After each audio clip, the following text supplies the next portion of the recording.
우리 다 같이 하나님의 말씀 보시겠습니다. 하나님의 말씀은 창세기 39장 말씀입니다.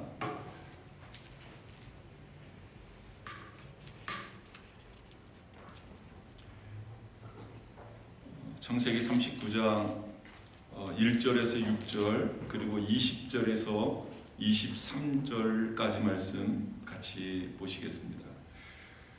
창세기 39장 1절에서 6절 말씀 먼저 읽도록 하겠습니다. 요셉이 이끌려 애굽에 내려가매 바로의 신하 친위 대장 애굽 사람 보디발이 간 이스마엘 사람의 손에서 요셉을 산이라. 여호와께서 요셉과 함께 하심으로 그가 형통한 자가 되어 그의 주인 애굽 사람의 집에 있으니 그의 주인이 여호와께서 그와 함께 하심을 보며 또 여호와께서 그의 범사에 형통하게 하심을 보았더라. 요셉이 그의 주인에게 은혜를 입어 섬김에 그가 요셉을 가정 총무로 삼고 자기의 소유를 다 그의 손에 위탁하니 그가 요셉에게 자기의 집과 그의 모든 소유물을 주관하게 한 때부터 여호와께서 요셉을 위하여 그 애굽 사람의 집에 복을 내리심으로 여호와의 복이 그의 집과 밭에 있는 모든 소유에 미친지라. 주인이 그의 소유를 다 요셉의 손에 위탁하고 자기가 먹는 음식 외에는 간섭하지 아니하였더라. 요셉은 용모가 빼어나고 아름다웠더라. 아멘. 그리고 20절에서 23절까지 말씀입니다. 이에 요셉의 주인이 그를 잡아 옥에 가두니 그 옥은 왕의 제수를 가두는 곳이었더라. 요셉이 옥에 갇혔으나 여호와께서 요셉과 함께 하시고 그에게 인자를 더하사 간수장에게 은혜를 받게 하심에 간수장이 옥중 제수를 그 재반 사물을 요셉이 처리하고 간수장은 그의 손에 맡긴 것을 무엇이든지 살펴보지 아니하였으니 이는 여호와께서 요셉과 함께 하심이라. 여호와께서 그를 범사에 형통하게 하셨더라. 아멘. 저는 오늘 아주 중요한 말씀을 드리려고 합니다. 사실 지난주에 이어지는 그러한 그 말씀의 내용입니다만은 우리가 신앙생활하면서 정말로 한 번은 심각하게 고민해봐야 될 그러한 문제가 아닌가라고 생각이 되어집니다. 그래서 오늘 제목을 위대한 평신도, 어떻게 보면 좀 부담스러울 수도 있는 그러한 제목일 수 있습니다. 앞에 위대한이라는 이 단어가 들어갔기 때문에 이 처음부터 나 같은 것이 무슨 위대한 평신도 위대한 사람이 될 수 있겠어? 라고 생각하실 수도 있습니다만은 우리가 생각하는 위대한이라는 것은 그런 어떤 그레이트라는 그 위대함이라기보다는 좀 쉽게 이야기를 하면 참 좋은 이라는 말이 조금 더 정확하리라고 생각이 되어집니다.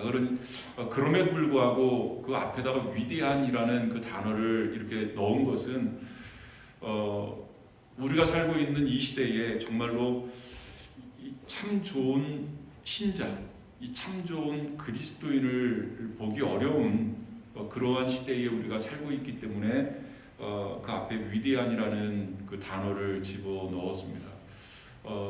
정말로 우리가 그 신앙생활하면서 그 하나님이 원하신다는 것은 다른 것이 아니라 이 성경 말씀에 기록되어진 대로 우리가 신앙생활한다면 우리는 위대한 평신도가 되어질 수 있습니다. 어떤 위대한 업적을 남기고 진짜 어떤 그 큰 족적을 남긴 정말로 하나님의 기쁨이 되어질 수 있는, 정말로 하나님의 기대를 이루어 드릴 수 있는 그러한 그리스도인, 바로 위대한 평신도라고 생각이 되어집니다. 우리는 지난 시간에 이 빛과 소금에 대한 말씀을 나누었습니다.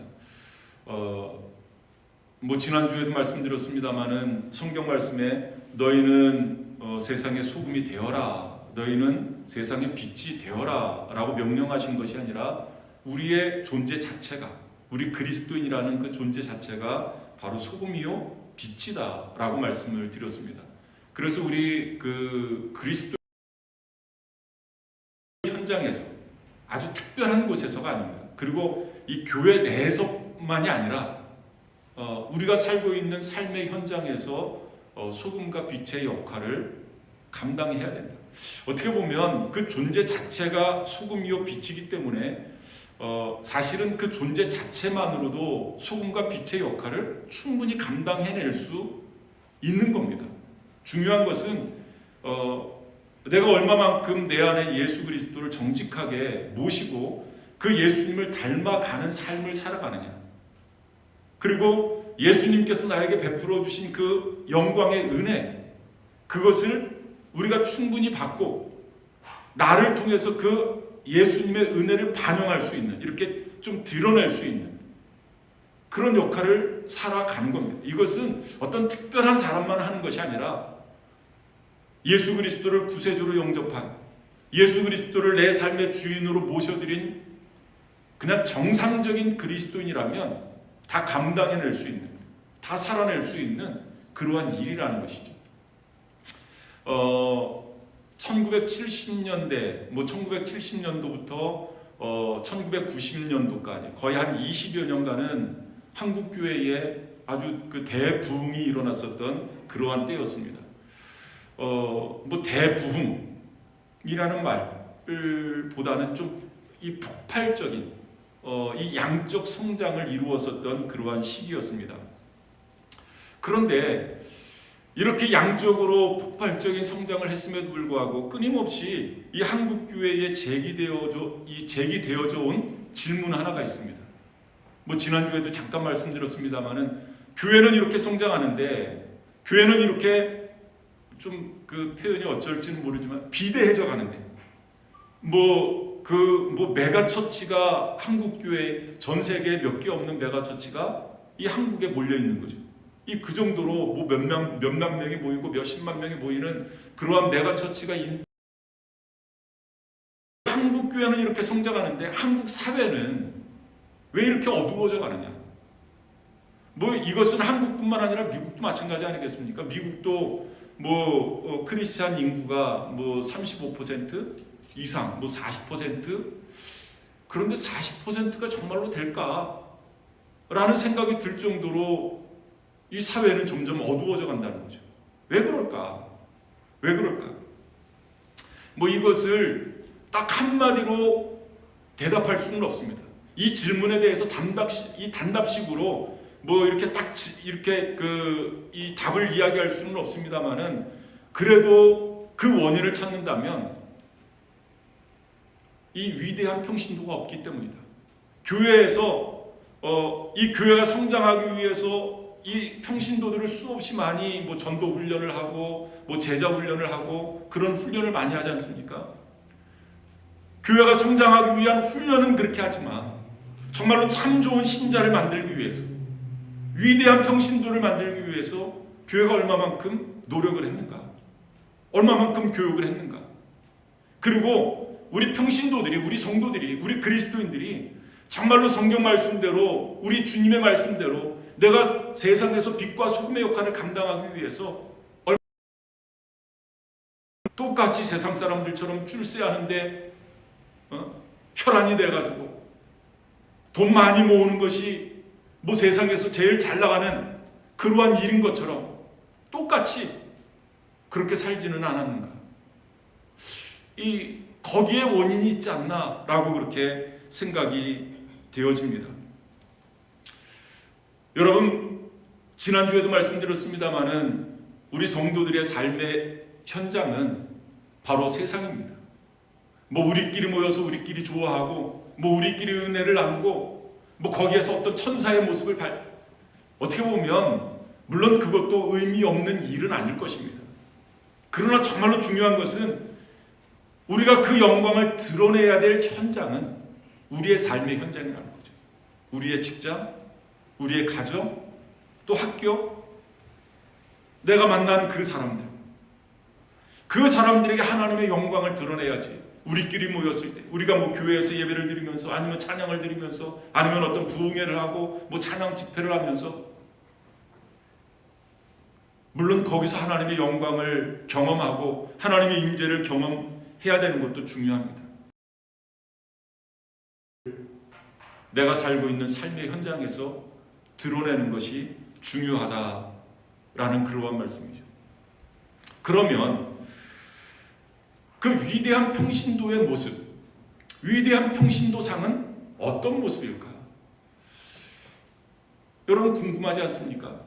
그냥 우리가 상식적으로 생각하는 그런 참 저 사람은 그 위대한 평신도야, 참 좋은 신도야, 상식선에서 생각하는 그러한 어떤 평가가 아니라 성경이 말씀하고 있는 위대한 평신도, 참 좋은 신자는 성경에서 어떻게 말씀하고 있는가, 한번 그것을 살펴보려고 합니다. 분명히 말씀드리는 것은 지난주에도 한번 말씀을 드렸습니다마는 우리가 얼마만큼 교회에서 머물고 있느냐, 뭐 얼마만큼 많은 헌금을 내고 얼마만큼 많은 봉사를 교회에서 했느냐, 그 사람이 위대한 평신도가 아니라는 거죠.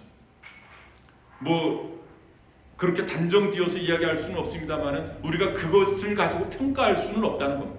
물론 그렇게 하는 사람이 또 세상에 나가서 잘할 수도 있습니다. 그렇기 때문에 뭐 그것이 다 옳은 평가라고 할 수는 없겠습니다만 분명한 것은 정말로 위대한 평신도, 정말로 하나님이 원하시는 평신도의 모습, 그리고 성경이 말씀하고 있는 위대한 평신도상은 내가 얼마만큼 교회에 머무는 시간이 기느냐, 내가 얼마만큼 뭐 교회에서 봉사하는 활동이 많으느냐, 그것이 평가의 기준이 될 수는 없다라는 그러한 말씀입니다. 다시 한번 말씀드립니다. 참 좋은 신자, 정말로 성경이 말씀하고 있는 참 좋은 신자, 어떤 신자일까? 어떤 모습일까? 오늘 성경 말씀을 보면 이 요셉이라는 사람을 우리에게 말씀을 하고 있습니다. 요셉. 그래서 뭐 이것도 어떻게 보면 참 좋은 신자를 대변할 수 있는 뭐 이 전체의 모습은 아니리라고 생각이 되어집니다. 그러나 이 요셉의 모습을 통해서 어느 정도는 이렇게 사는 것이 하나님이 기대하시는, 하나님이 원하는 그리스도인의 모습이구나, 이것을 우리가 발견할 수 있어야 되고, 바라기는 저와 여러분들이 그러한 삶을 살기 위해서 정말로 힘쓰고 애써야 될 줄 믿습니다. 여러분 오늘 본문 39장의 말씀을 보면 그 요셉의 모습을 우리가 한번 살펴보려고 하는데요. 이 요셉의 사람됨, 이 사람 됨됨이를 우리가 알기 위해서는 요셉의 삶의 일상 속으로 우리가 들어가야 됩니다. 어떤 특정한 사건, 어떤 단회적인 사건을 통해서 요셉은 이런 사람이야 라고 우리가 단정 지을 수 없습니다. 그 어떠한 한 사건을 통해서 그 사람의 됨됨이를 우리가 다 이야기할 수는 없습니다. 요셉의 일상 속으로 우리가 들어가서 그 요셉이 그 일상생활 속에서 보여주고 있는 그 모습을 가지고 우리가 평가를 해야 됩니다. 그렇기 때문에 여러 사건을 우리가 한번 살펴봐야 되는데, 여러 사건이라고 하기보다는 이 두 가지 사건을 우리가 살펴보려고 합니다. 그 사건을 통해서 요셉이 어떻게 일관된 모습을 우리에게 보여주는가를 한번 우리가 살펴보려고 해요. 뭐 요셉은 우리가 너무나 잘 아는 그러한 성경의 위대한 인물입니다. 그리고 요셉에 대해서 이야기하려면 뭐 밤이 새도록 이야기해도 다 이야기할 수 없는 정말로 에피소드가 많은 그러한 사람 아니겠습니까? 그런데 오늘 본문 저와 여러분들이 읽은 이 본문 그 39장의 말씀을 보면 이 두 가지 사건이 나오는데, 하나는 먼저 그 39장 1절에서 6절까지 말씀은 요셉이 보디발의 집에서 생활하면서 일어났었던 그러한 사건이었고요. 그리고 두 번째는 요셉이 그 보디발의 아내의 유혹을 받고 이 순결을 지키기 위해서 그 아내의 유혹을 물리치면서 요셉이 감옥에 갇히게 되지 않습니까? 이 두 번째 사건은 그 39장 20절에서 23절까지 말씀은 요셉이 감옥에서의 사건이라고 할 수가 있겠습니다.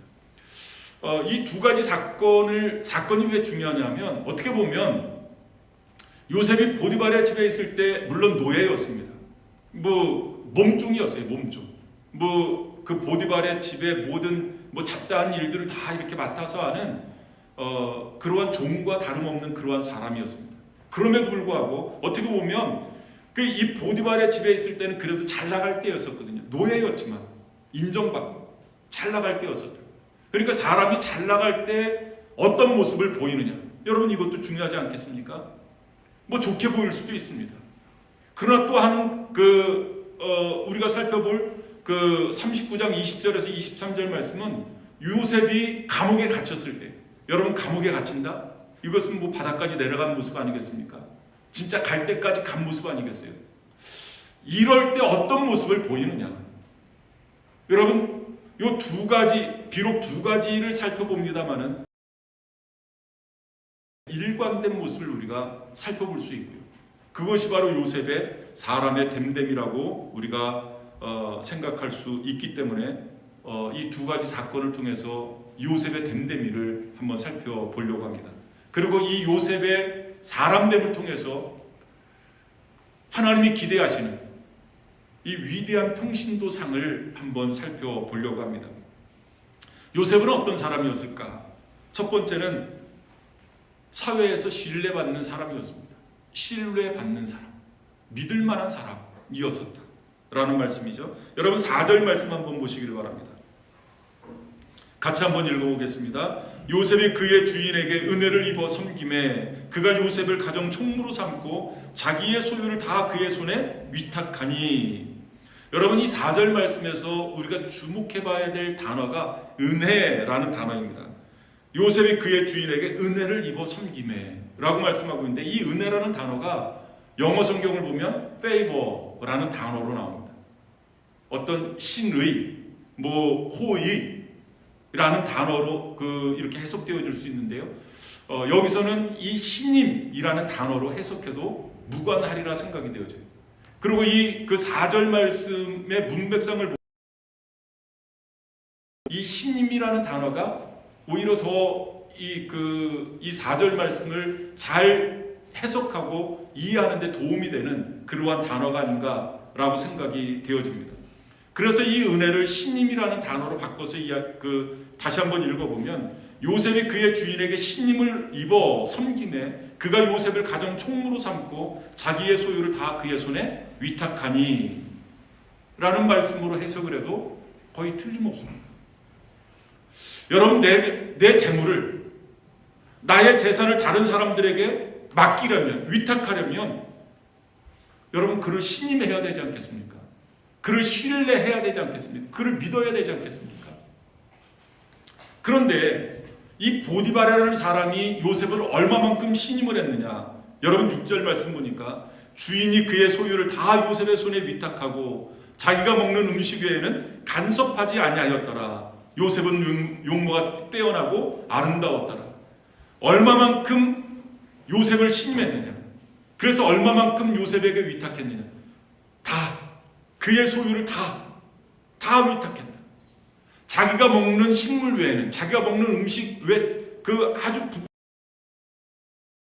다 맡긴 겁니다. 요즘 말로 말하면 그냥 통장까지 다 맡긴 거예요. 너가 알아서 해. 그만큼 신임을 했다는 거죠. 그만큼 믿을만 했다는 거죠. 여러분 이것이 요셉이 애국으로 팔려간 후에 첫 번째 거하면서 그 첫 번째 팔려간 곳이 바로 보디발의 집이니까요. 여러분 이 보디발이라는 사람은 그 애국 왕의 호위대장 아니겠습니까? 요즘 말로 말하면 대통령 경호실장쯤 되는, 백악관 경호실장쯤 되는 아주 권세가 대단한 그러한 사람 아니겠습니까? 그러한 사람에게 신임을 얻은 겁니다. 모든 것을 맡겨도 무관할 정도로 아주 믿을 만한 사람이 바로 요셉이었었다는 거죠. 그런데 이 요셉의 상황이 완전히 달라집니다. 서두에도 말씀드렸습니다마는 이 보디발의 아내의 유혹을 물리치고 결국 모함을 받아서 이 요셉이 감옥에 갇히게 되어집니다. 바닥까지 내려간 거예요. 완전히 바닥까지 내려간 겁니다. 요셉이 그 감옥에서 어떻게 했느냐, 그 모습을 보니까 22절에서 23절 말씀을 보니까 간수장이 옥중 제수를 다 요셉의 손에 맡김으로 그 재반 사물을 요셉이 처리하고 간수장은 그의 손에 맡긴 것을 무엇이든지 살펴보지 아니하였으니 이는 여호와께서 요셉과 함께 하심이라. 여호와께서 그를 범사에 형통하게 하셨더라. 간수장이 재반 사물까지. 그러니까 이 재반이라는 단어는 여러 가지. 그러니까 요셉을 믿고 그를 신임했기 때문에, 신뢰했기 때문에 다 맡긴 거예요. 그리고 중요한 것은 그의 손에 맡긴 것은 무엇이든지 살펴보지 않았다 라고 말씀을 하고 있습니다. 전폭적으로 신뢰한 겁니다. 여러분, 요셉이 뭐 지금으로 따지면 교회서가 아니라 뭐 어떤 이 아버지 품 안에서 아니면 성전에서 뭐 좀 여러 사람들이 보는 그러한 상황 속에서 한 것이 아니라는 거죠. 뭐 요즘 말로 말하면 교회에서만 이런 모습을 보인 것이 아닙니다. 교회 성도들에게만 어떤 신임을 얻고 신뢰받을 만한 그러한 행동을 했다는 것이 아닙니다.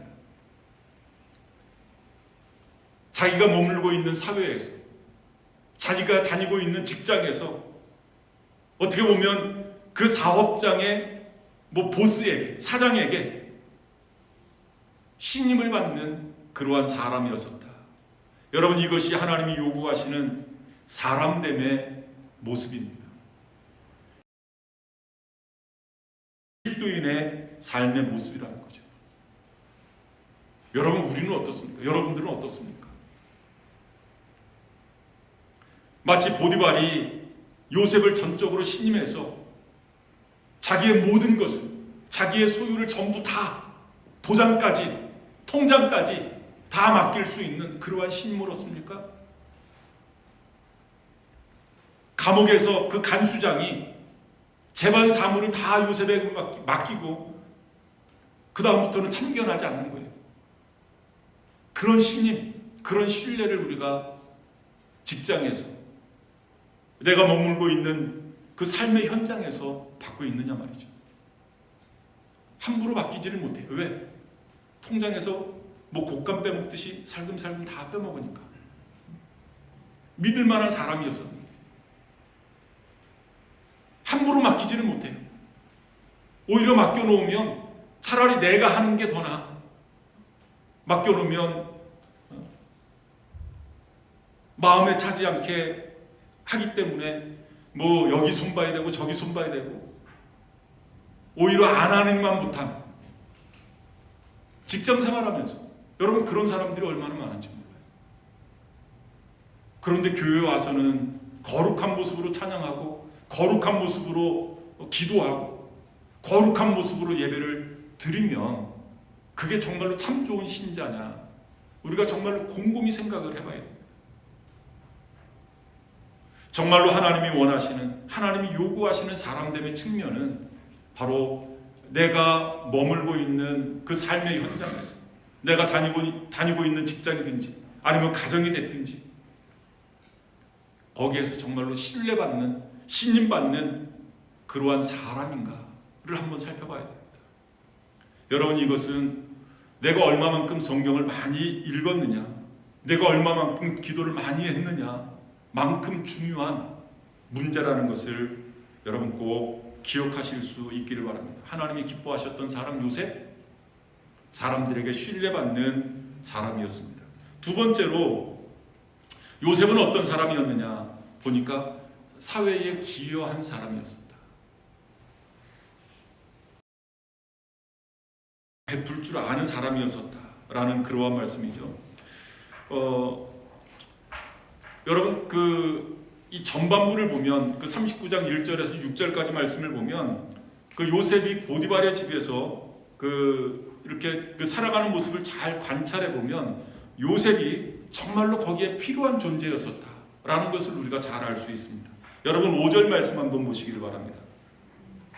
5절 말씀을 보면 그가 요셉에게 자기의 집과 그의 모든 소유물을 주관하게 한 때부터 여호와께서 요셉을 위하여 그 애굽 사람의 집에 복을 내리심으로 여호와의 복이 그의 집과 밭에 있는 모든 소유에 미친지라 라고 말씀하고 있어요. 여러분, 보디발이 요셉에게 자기 집의 소유물을 다 맡겼습니다.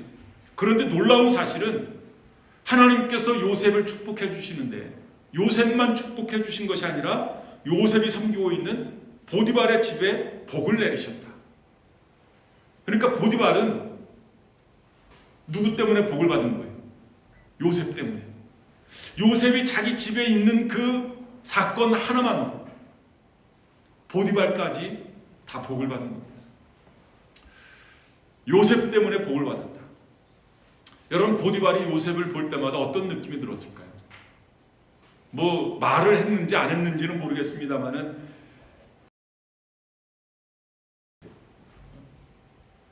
뭐 정말로 기분 좋을 때는 아마 이런 말까지 하지 않았나라고 생각이 되어져요. 여보게 요셉, 비록 자네는 종이지만, 비록 자네는 노예지만 내가 자네를 만난 것은 정말로 큰 축복일세, 정말로 큰 행운일세. 여러분, 우리가 직장 생활을 하면서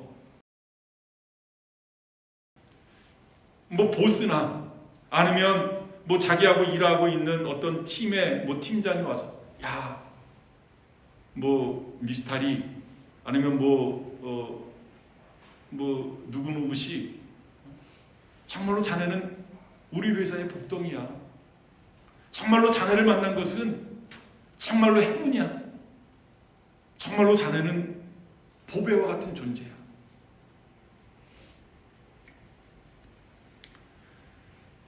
여러분, 이것이 바로 하나님의 사람을 부르시는 가장 중요한 의도라는 거죠. 여러분, 이것이 요셉이 보디발의 집에 있을 때만 그런 것이 아니라 요셉이 감옥에서도 그런 겁니다. 그러니까 간수장이 재반 모든 사물을 다 요셉에게 맡긴 것 아니겠습니까? 여러분, 하나님께서 믿음의 조상 아브라함을 부르셨을 때 이 하나님께서 왜 아브라함을 믿음의 조상으로 부르셨을까? 거기에는 하나님의 어떤 기대가 있지 않겠습니까? 특별히 아브라함을 통한 하나님의 기대. 그러면 하나님께서 정말로 아브라함에게 원하셨던 그 기대는 무엇일까? 여러분, 창세기 12장의 말씀을 보면 아브라함을 부르시고 아브라함에게 쓰셨던 표현을 보면 알 수 있습니다. 하나님께서 아브라함을 부르시면 너는 복의 근원이 될지라. 어떻게 보면 너는 복의 근원이 될지라 라고 말씀하시면서 이것이 너를 부른 나의 의도야 라는 말씀 아니겠습니까?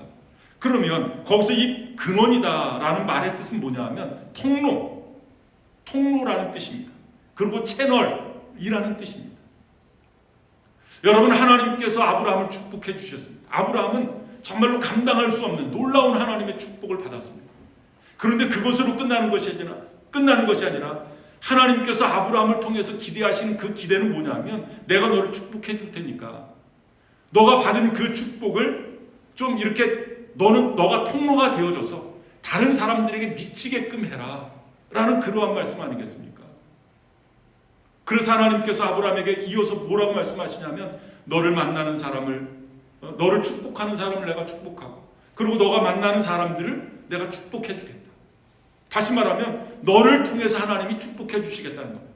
너가 축복의 통로가 되게끔 하나님이 그렇게 해주시겠다는 겁니다. 여러분, 동일하게 하나님께서 우리를 향하신 기대, 우리를 그리스도인으로 만들어주신, 복된 존재로 만들어주신 하나님의 의도가 뭘까? 바로 여기에 있습니다. 아브라함뿐만 아니라 저와 여러분도 하나님께서는 축복의 통로가 되기를 원하십니다. 나를 통해서 이웃에게 선한 영향력을 주신 그 은혜를 다른 사람들에게 이렇게 전달되어지게끔 미치게끔 하기 위해서 하나님께서 우리를 축복해 주시는 겁니다. 여러분, 이 하나님의 의도를 잘 아셔야 됩니다.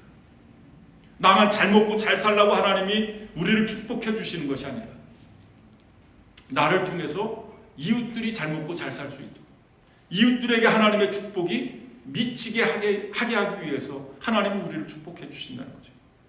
여러분, 오늘 그 창세기 39장 마지막 절 말씀 23절 말씀 마치고 있습니다. 여호와께서 그를 범사에 형통하게 하셨더라. 여러분, 이 형통이라는 단어는 계속 나오는 그러한 단어입니다. 이 말은 무슨 말이냐면 이웃들에게 축복을 끼치는 사람, 요셉을 하나님이 삼아 주셨다는 거예요. 이웃들에게 영향을 끼치는 그러한 사람으로 만들기 위해서 하나님께서는 요셉을 형통하게 해주신 겁니다. 여러분, 이 얼마나 놀라운 축복입니까? 하나님이 나에게 조금 축복해 주셨다고 그냥 그것 가지고 그냥 이 바들바들 떨면서 자기만을 위해서 산다면 더 이상의 축복은 없을 것입니다. 사회에 기여할 줄 아는 사람, 사회에 영향력을 끼칠 줄 아는 사람, 바로 하나님이 요구하시는 이 시대의 하나님의 사람들의 모습이라는 것을 여러분 꼭 기억하실 수 있기를 바라고요. 그리고 요셉은 어떤 사람이었느냐? 세 번째로 보니까 하나님이 함께 하심을 하나님이 함께 하심을 보여줄 수 있는 그러한 사람. 여러분, 오늘 본문 2절 말씀 한번 보시길 바랍니다. 여호와께서 요셉과 함께 하심으로, 이때는 요셉이 보디발의 집에 있을 때였습니다. 그런데 이 요셉이 감옥에 있을 때도 동일한 말씀이 나옵니다. 그 21절 말씀을 보면 여호와께서 요셉과 함께 하시고, 여호와께서 요셉과 함께 하셨다. 여러분, 하나님께서는 요셉을 뭐 교회에 있을 때만 함께 하신 것이 아니라, 그리고 감옥에서 죄수로 있을 때도 하나님이 함께 하셨다라는 말씀입니다. 그러니까 하나님이 어디에서든지 요셉과 함께 하셨다. 여러분, 우리가 이 확신이 우리에게도 있어야 될 줄 믿습니다. 하나님이 나와 함께 하신다. 임마누엘 되신 하나님. 내가 예배당에 있을 때만 하나님이 우리와 함께 하신다고 약속하신 것이 아니라 어디를 가든지, 비록 내가 사망의 음침한 골짜기로 다닐지라도 하나님이 거기에서도 나와 함께 하신다. 하나님이 약속하셨으니까. 여러분, 이 확신을 가지실 수 있기를 바랍니다. 요셉도 보디발의 집에 있을 때뿐만 아니라 감옥에 있을 때도 하나님이 함께 하셨다라고 그렇게 말씀하고 있어요. 그런데 중요한 것은 이것이 말로만 하는 것이 아니라 하나님이 나와 함께 하셔. 하나님은 어디를 가든지 함께 하셔. 말로만 하는 것이 아니라 요셉은 삶을 통해서 하나님이 함께 하심을 보여주었다는 겁니다. 여러분, 2절 3절 말씀 한번 다 같이 한번 읽어보겠습니다. 여호와께서 요셉과 함께 하심으로 그가 형통한 자가 되어 그의 주인 애굽 사람의 집에 있으니 그의 주인이 여호와께서 그와 함께 하심을 보며 또 여호와께서 그의 범사에 형통하게 하심을, 주인이 여호와께서 그와 함께 하심. 그러니까 요셉과 함께 하심을 이 보디발이 보았다는 거예요. 내가 하나님은 알지 못하지만, 하나님이 어떤 존재라는 것은 알지 못하지만 정말로 어떤 절대자가 요셉과 함께 하는구나. 이것을 보디발이 보았다는 거예요. 보디발이. 요즘 말로 말하면 비록 내가 교회는 다니지 않지만 그냥 직장 동료로서, 아니면 어떤 사회 친구로서, 아니면 학교에서 같은 친구로서, 야, 저 사람이 진짜야. 진짜 예수 믿는 사람이야. 진짜 그리스도이냐. 왜? 하는 행동을 보니까, 저 사람의 삶을 보니까 그게 맞아. 여러분, 이런 것 아니겠습니까? 그냥 스스로가 나는 괜찮은 그리스도이냐, 이 주관적인 판단이 아니라 객관적으로 다른 사람이 그렇게 평가를 하는 겁니다. 다른 사람들이 내 삶을 보고 그렇게 평가해 주는 겁니다. 여러분, 이것이 중요하지 않겠습니까? 지금도 시카고에 무디 신학교가 있습니다만은 이 D.L. 무디 목사님이 신학교를 세우고 또 그 학교 근처에다가 수양관을 세웠다고 해요. 한 번은 이 무디 목사님이 수양관에 가서 기도를 하려고 그 수양관으로 올라가는데 먼저 그 수양관에서 기도를 하고 내려오는 그 신학생들과 이렇게 마주쳤다고 해요. 직접 이렇게 그 얼굴을 뵈니까 얼마나 기분이 좋아요. 얼마나 신나겠어요. 그래서 이 기도를 마치고 내려오는 신학생들이 무디 목사님을 보고 막 이 자랑 삼아서 이야기하듯이 이런 이야기를 했대요. 무디 목사님, 저희의 얼굴들을 보세요. 지금 산에서 기도하고 은혜 받고 내려오는데 저희 얼굴에 하나님의 영광이 막 빛나지 않나요? 막 자랑 삼아서 이야기를 그 신학생들에게 이런 재미난 이야기를 했다고 합니다. 여보게들, 모세는 시내 산에서 기도하고 내려올 때 자기 얼굴에 하나님의 영광이 빛나는 걸 몰랐네. 여러분, 이 모세가 시내산에서 기도하고 내려올 때 그 얼굴이 하나님의 이 빛이 그 얼굴에서 이렇게 빛났다. 그 광채가 빛났다라고 이야기를 하고 있어요. 근데 모세는 모르는 겁니다. 사람들이 모세의 얼굴을 볼 수 없을 만큼 빛이 나니까 사람들이 이 모세의 얼굴에다가 뭐를 가렸어요? 수건을 가린 거예요. 자기가 아는 것이 아니라 다른 사람들이 보고 그것을 깨닫는 거예요. 다른 사람이 볼 수 있어야 된다는 거죠. 내 얼굴에서 하나님의 영광이 빛나는 것을 내가 깨닫는 것이 아니라, 내가 아는 것이 아니라 다른 사람들이 보고 알 수 있어야 된다는 거죠. 다른 사람들이 볼 수 있어야 된다는 거죠. 그러면 도대체 요셉은 어떤 사람을 살았길래 그의 곁에 항상 하나님이 함께 하신다는 사실을 보디발이 알았을까? 여러분, 성경을 통해서 우리가 이미 이 요셉의 이야기를 잘 알고 있습니다만은 어떻게 하나님이 함께 하심을 보디발이 알 수 있었을까? 여러 가지로 이야기할 수 있겠습니다만은 저는 무엇보다 이 요셉의 일관된 삶이라고 생각이 되어져요. 저도에도 말씀드렸죠. 보디발의 집에 있을 때뿐만 아니라 감옥에 있을 때도 일관된 삶의 모습을 보여준 겁니다. 또 하나는 그리고 적극적인 삶이었어요. 이것이 일관되게 요셉의 삶의 모습에서 보여진 겁니다. 어떻게 보면 지금 상황이 요셉은 불평할 수밖에 없는 그러한 이 상황 아니겠습니까? 여러분, 오늘 본문 1절, 2절 말씀에서 우리가 이 놓치지 말아야 될 접속사 하나가 있는데요. 그 1절 말씀을 보면 그 요셉이 그 형들에게 팔려서 애굽 사람들의 애굽에 이렇게 내려가는 그 상황이 나오지 않습니까? 그리고 이스마엘 사람들 손에서 이 보디발이 요셉을 사는 겁니다.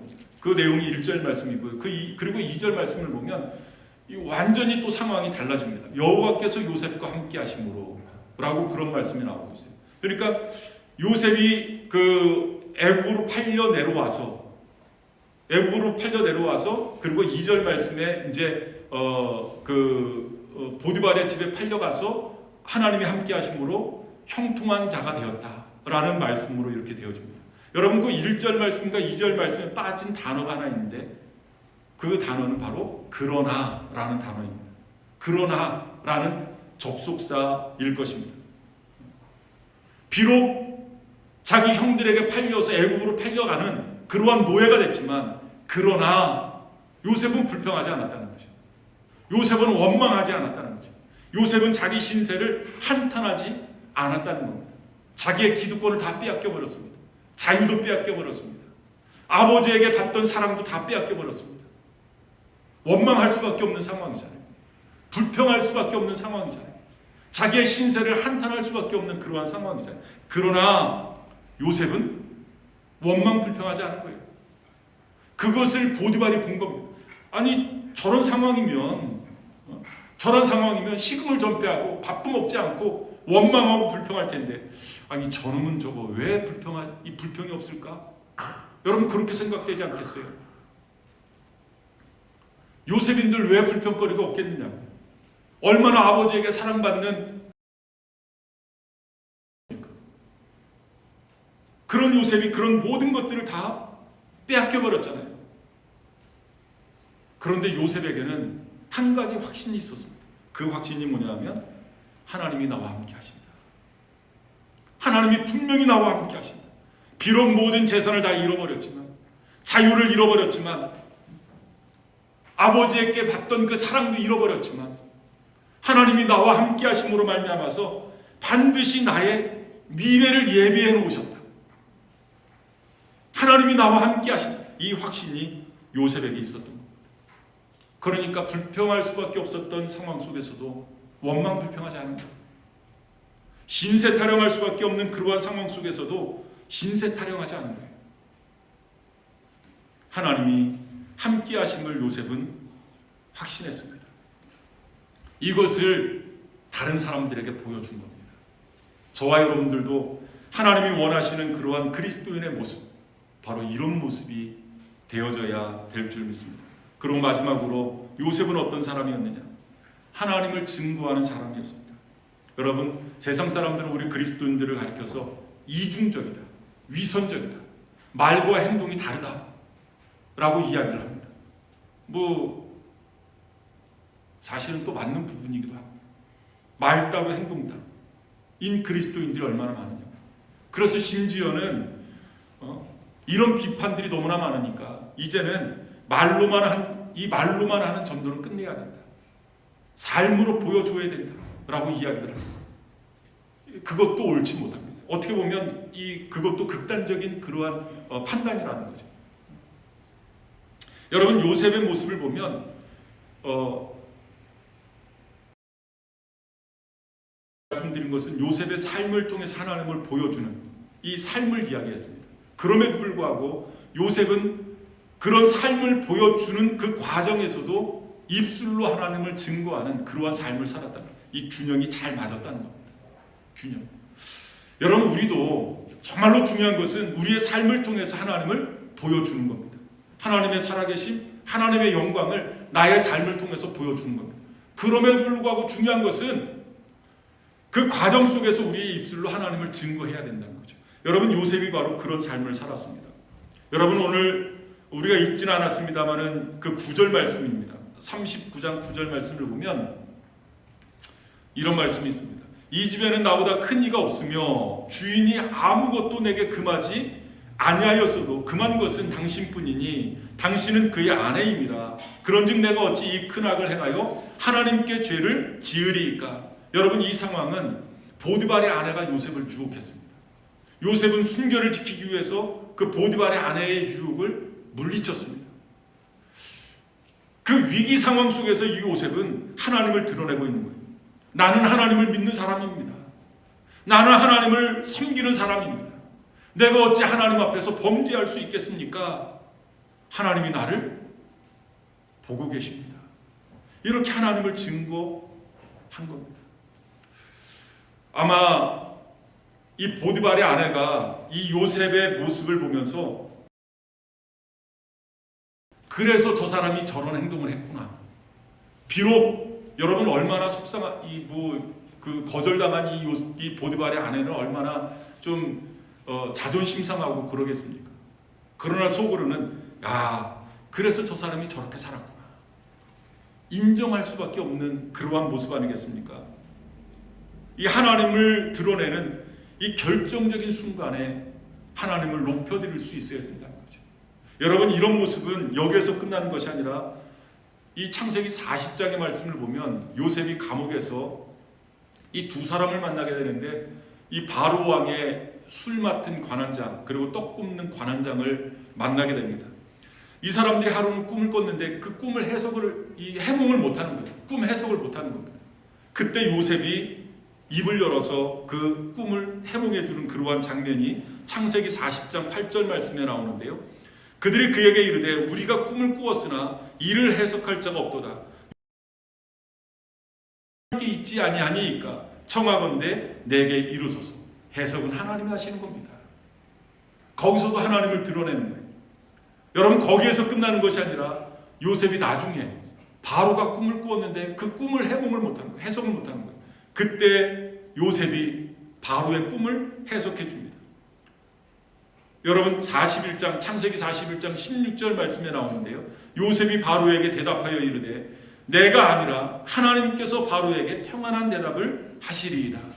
내가 믿는 하나님, 내가 모시는 하나님, 내가 섬기는 하나님, 내가 따르는 그 하나님께서 당신에게 이 편안한 대답을 해주실 겁니다. 하나님께서 해석해 주실 것입니다. 이렇게 하나님을 드러내는 모습을 보여줍니다. 만약 우리가 이런 상황이 맞닥뜨렸다면 우리는 어떤 대답을 할까요? 우리는 하나님을 부끄러워하지 않습니까? 그 연예인들이 어떤 연기 대상이나 이런 것을 받을 때 이 모든 영광을 하나님께 올려드립니다. 막 그것을 가지고 또 비난하고 그런 사람들도 봤어요. 그리스도인들이, 크리스찬들이. 근데 여러분, 보통 용기가 아니면 할 수 없는 그러한 멘트 아니겠습니까? 때로는 우리는 어떤 이 사회적인 비난, 비판 하지 못하는 이 비겁한 모습을 보일 때가 얼마나 많은지 몰라요. 용기가 없는 거죠. 하나님을 자랑스러워할 만한 용기가 없는 겁니다. 이런 위기 상황 속에서 하나님을 드러낼 수 있는 용기가 우리에게 없는 겁니다. 확신도 없고요.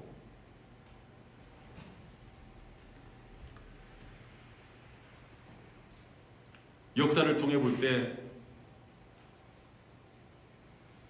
하나님의 손에 붙잡힘 받아서 하나님께 쓰임 받았던 그러한 사람들의 모습을 보면 그 사람들은 언제나 하나님이 기뻐하시는 삶을 살았어요. 뿐만 아니라 결정적인 순간에는 이 모든 것들을 통해서 하나님께 영광 올려드린다고 하면서 하나님의 이름을 높여드리는, 하나님의 이름을 드러내는 그러한 모습을 우리에게 보여주었습니다. 어떻게 보면 그것이 비난의 대상일 수도 있지만 그것을 통해서 하나님을 증거하는 삶이 되어지는 겁니다. 우리는 삶으로뿐만 아니라 우리의 입술을 통해서도 하나님을 증거하는 그러한 삶을 살아야 될 줄 믿습니다. 여러분, 지금까지 이야기했었던 요셉, 왜 요셉은 하나님께 쓰임받고 왜 요셉은 하나님께 사랑받을 수밖에 없었는가? 기도를 많이 해서? 아니면 교회에서 보내는 시간이 길어서? 물론 그것도 중요하지만 요셉은 사회에서 신뢰받는 그러한 사람이었습니다. 신임이 있었던 사람이었습니다. 뿐만 아니라 사회에 기여하는 그러한 사람이었습니다. 그리고 믿지 않는 사람들에게 하나님의 함께하심을 보여주는 그러한 사람이었습니다. 기회가 있을 때마다 하나님을 증거하는 삶을 살았었던 사람이었습니다. 여러분, 이것이 바로 위대한 평신도의 모습 아니겠습니까? 바라기는 저와 여러분들도 이런 요셉의 모습을 통해서 정말로 하나님이 이 시대에 원하시는 그러한 참 좋은 신자, 위대한 평신도가 다 되실 수 있는 저와 여러분들 되시기를 바랍니다. 기도하시겠습니다.